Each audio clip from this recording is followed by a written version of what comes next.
Watching biology की class में फिर से आपका वेलकम है। फिर से एक नए टॉपिक के साथ है। टॉपिक का नाम है ट्विंस। आज ट्विंस प्रेगनेंसी की अपन बात करने वाले हैं। ट्विंस के बारे में तो आपने सुना ही होगा। ट्विंस का मीन्स होता है जुड़वा। आज अपन जुड़वा बच्चों के बारे में बात करने वाले हैं कि जुड़वा बच्चे क्या होते हैं, इनका निर्माण कैसे होता है। ठीक है, जब अपन जुड़वा बच्चों को देखते हैं तो व्यक्ति के मन में बहुत सारे क्वेश्चंस डेवलप होते हैं। वही सोचता है कि ट्विंस बेबीज का फॉर्मेशन कैसे हुआ होगा। मतलब ट्विंस बेबीज का फॉर्मेशन जब हुआ होगा तो माता का या मदर होती है उसके यूट्रस में ऐसी कौन सी प्रोसेस हुई होगी जिसके दौरान इन ट्विंस या जुड़वा बच्चों का निर्माण हुआ। जुड़वा बच्चे प्रकृति की एक अद्भुत रचना होते हैं जिन्हें अपन देखते हैं तो अपने माइंड में बहुत सारे क्वेश्चंस डेवलप होते हैं जिनका आंसर आज मैं देने वाली हूँ। देखिए, कई बार ये जुड़वा बच्चे होते हैं एक दूसरे के काफी सिमिलर होते हैं। उन्हें अलग अलग कर पाना भी काफी अपने लिए डिफिकल्ट होता है। इतने एक दूसरे के हूबहू होते हैं। इनमें बहुत सारे कैरेक्टर होते हैं, अधिकांश कैरेक्टर होते हैं एक दूसरे के सिमिलर होते हैं। It's okay. देखिए, ट्विंस प्रेगनेंसी को समझने के लिए आपको नॉर्मल प्रेगनेंसी को समझना होगा। It's okay. आप देखिए, ये जो डायग्राम आपको दिखाई दे रहा है, ये डायग्राम होता है फीमेल रिप्रोडक्टिव सिस्टम का डायग्राम है। इस डायग्राम के बारे में बताती हूँ। ठीक है, ये वाला वेजाइना होता है और ये वाला यूट्रस होता है। ये फेलोपियन ट्यूब होती है और ये होती है ओवरी होती। फेलोपियन ट्यूब, ओवरी, यूट्रस और वेजाइना होती है। ठीक है, अब देखिए क्या होता है, फीमेल के अंदर एक साइकिल चलता है। माता होती है, इसमें एक चक्कर चलता है, मंथली एक चक्कर चलता है जिसको बोलते हैं मेंस्ट्रुएशन साइकिल या रज चक्र। ठीक है, इस रज चक्र में क्या होता है, ये रज चक्र होता है वो 28 या 30 दिन का होता है। कई फीमेल के अंदर 20 दिन का भी होता है। शॉर्ट पीरियड होता है, हार्मोनल डिसबैलेंस के कारण ये पीरियड होता है। कई फीमेल में शॉर्ट भी होता है, लेकिन नॉर्मल फीमेल के अंदर ये 28 या 30 दिन का ये साइकिल होता है। इस साइकिल के दौरान क्या होता है, फीमेल की ओवरी के अंदर एक ओवा बनता है। मंथली क्या बनता है, एक ओवा बनता है। ठीक है, इस ओवरी के अंदर क्या बनता है, अंडाशय के अंदर क्या बनता है, एक अंडा बनता है। ठीक है, ये अंडा क्या करता है भाई, मेंस्ट्रुएशन साइकिल के 14वें डे, कौन से डे के अंदर, 14वें डे, मेंस्ट्रुएशन साइकिल के 14वें डे के अंदर ये ओवा होता है या ओवम होता है, वो ओवरी से निकलकर कहाँ आता है, फेलोपियन ट्यूब में आता है। नॉर्मल प्रेगनेंसी की बात कर रही हूं मैं। ठीक है, इसमें क्या होता है, 14वें डे किसमें आता है, फेलोपियन ट्यूब में आता है।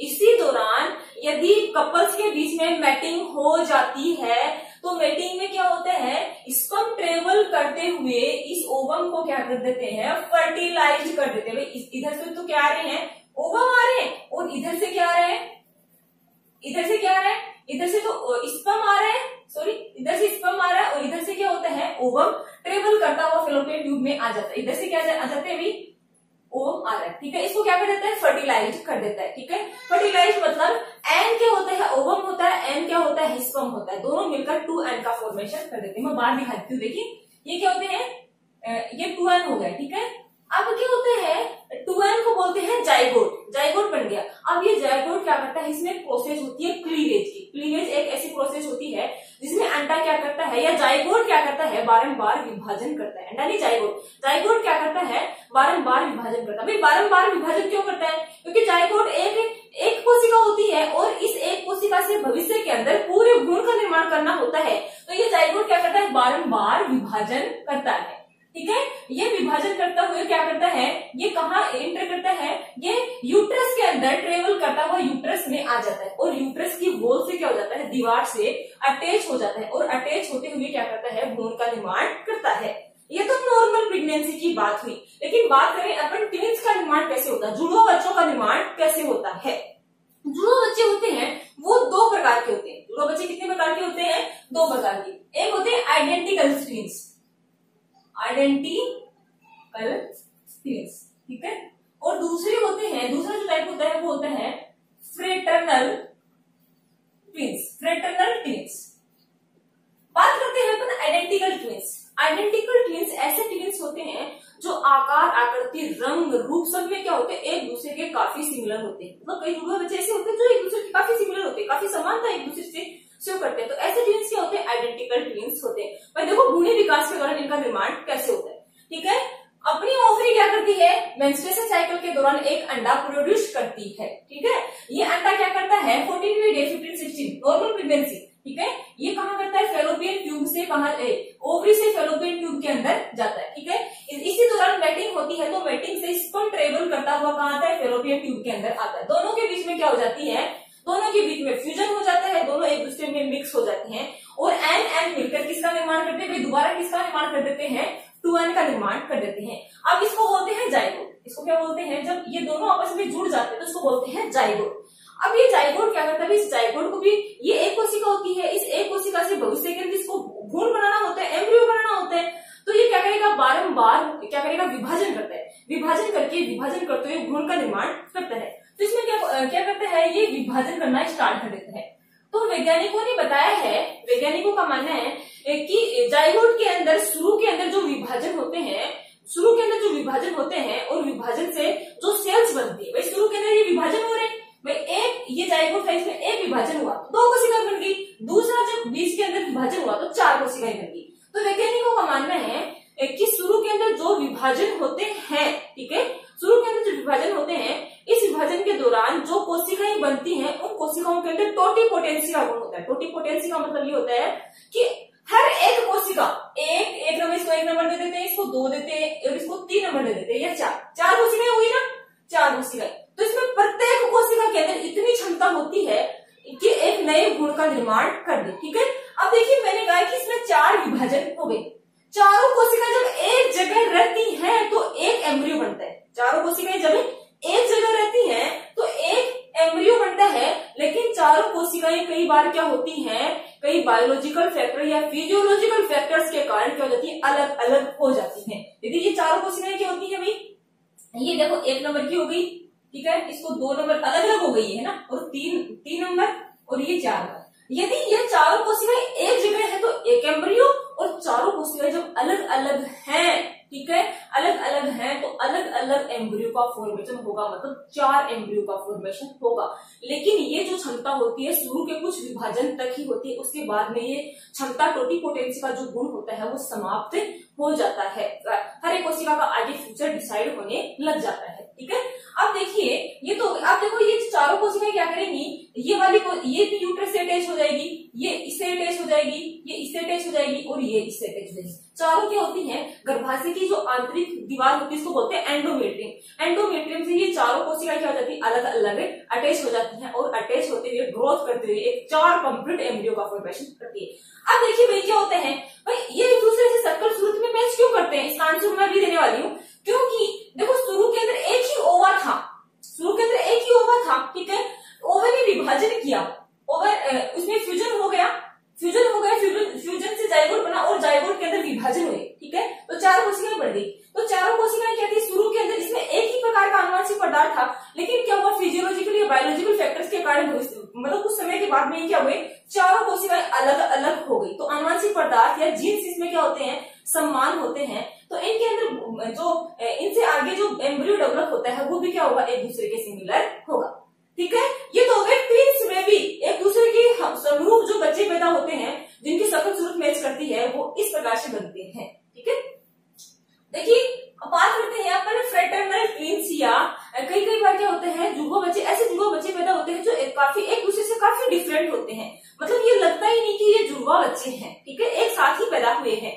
तो इसमें क्या होता है, कई बार क्या होती है, अपनी ओवरी मंथली होती है, वो एक ओवा प्रोड्यूस करती है, लेकिन कई बार क्या होती है कि अपनी ओवरी होती है नॉर्मल प्रेगनेंसी के दौरान अल्टरनेशन के अंदर वर्क करती है।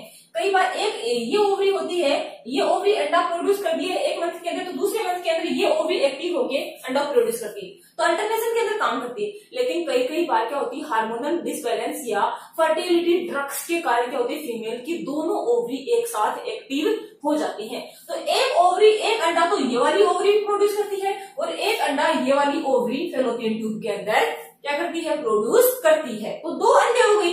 अब देखिए ये दोनों अंडे फैलोपियन ट्यूब के अंदर जाते हैं और ये वाला अंडा भी कहाँ जाता है, फैलोपियन ट्यूब के अंदर चला जाता है, ठीक है।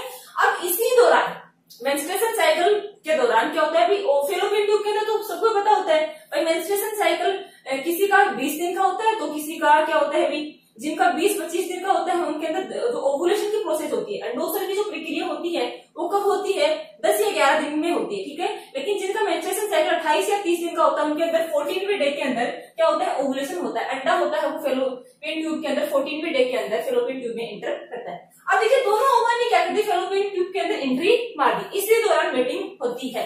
तो स्पर्म क्या करेंगे, ट्रेवल करते हुए इधर भी जाएंगे और इधर भी जाएंगे, ठीक है। दोनों फैलोपियन ट्यूब के अंदर एंटर कर जाते हैं और दोनों ओवम को क्या कर देते हैं, फर्टिलाइज कर देते हैं। फर्टिलाइजेशन से क्या बनता है, जाइगोट बनता है और ये जाइगोट क्या करता है, बारंबार देखो इसमें ये वाला स्पर्म इधर फर्टिलाइज हो गया और ये वाले जो स्पर्म है इधर वाले, ये वाले जो स्पर्म है ये इधर इस वाले ओवम को फर्टिलाइज कर दिया। फर्टिलाइजेशन हो गया, फर्टिलाइजेशन से दोनों ओम फर्टिलाइज हो गए और जाइगोट का फॉर्मेशन हो गया। अब ये जाइगोट क्या करेंगे, बारंबार विभाजित करेंगे क्योंकि भविष्य के अंदर से बहुत सारे कोशिकाओं का निर्माण करना होता है या कंप्लीट एम्ब्रियो का फॉर्मेशन करना होता है, ठीक है। अब ये क्या करेंगे, जाइगोट बन गया, ये जाइगोट बारंबार विभाजन करते हुए ट्रेवल करते हुए यूट्रस की बोल में आते हैं। ये वाला जाइगोट भी क्या करता है, ट्रेवल करता हुआ यूट्रस की बोल के अंदर आता है। दोनों के जीन में काफी डिफरेंस होता है, ठीक है ना भाई। ये तो एक ही जाइगोट के विभाजन से बने थे इसलिए एक दूसरे के कॉपी थे, और ये क्या होते हैं, दोनों अंडे अलग अलग है, इसमें जीन क्या है, अलग अलग है, अलग अलग जीन्स हैं। तो इसमें क्या होता है, ये क्या करेंगे, दोनों ओम आएंगे और क्या करेंगे, विभाजन करते हुए ये यूट्रस की जो एंडोमेट्रियम है इसे अटैच होकर क्या करेंगे, दो अलग अलग एम्ब्रियो का फॉर्मेशन करेंगे। अब देखिए क्या होता है, कई कई बार क्या होता है, फ्रेटर्नल ट्विंस होते हैं।